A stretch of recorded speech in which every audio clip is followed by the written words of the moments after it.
In this video, I'm going to introduce how to use the split view and the freeze panes view in Microsoft Excel.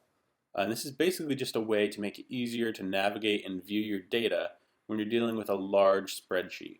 So let's say, for example, that I had this spreadsheet which is detailing the vitamin content of foods, and it's a very large table. And let's say I wanted to look at some data down here, and I'm looking at this value in particular. But it's really hard to tell what row and what column this value is for, because I can't see the column headers up here or the row headers over here. So Excel has two good ways to deal with this. The first way is through the split screen view. And what that is if you look up here at the top of the scroll bars, you can see there's a little rectangle with a line on it. And if you grab that and drag it down, what this does is it makes two separate little viewers for your document, and you can move them independently of one another. So this one up here, you can see has the columns and a couple lines of data. And if I wanted to, I could drag it so it was just the columns like this. So now what I can do is I can select this bottom viewer and move around. And as you can see, as I scroll down, that top section of the viewer stays stationary. So I can still see the column headers as I'm scrolling through my data. And you can do the same thing for the row headers. So if I grab this little rectangle over here, drag it over to where my row headers are, I can do the same thing. I can scroll around my data, and I can still see the column headers and the row headers. So if I go back down, I can see that 223, that's talking about potassium, and it's for chicken.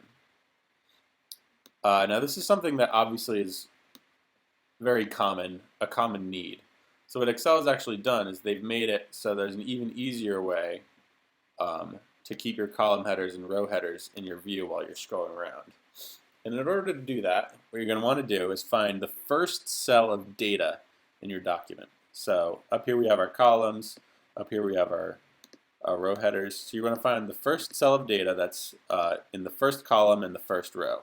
So here it's the amount of water in butter. It's 15.87 grams.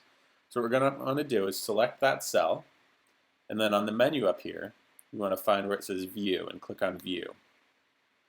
And then we want to find the button that says Freeze Panes, and click on that and just click Freeze Panes. You can do the row and the column headers independently, but for now we're just going to do both. So we're going to select Freeze Panes. And what that does, you can see we have some darker lines here. And that just means that now the column headers and the row headers are going to stay still even while we scroll through the document. So you can see the rows stayed the same even though I scrolled to the side. And same thing for the column headers. If I scroll down, the column headers stay the same up here and the row headers scroll. So those are two easy ways to keep your columns and row headers visible while you are viewing a document. And if you wanted to turn freeze panes off, you simply just have to go back to the button and click unfreeze panes. And now you can scroll around your document as you usually would.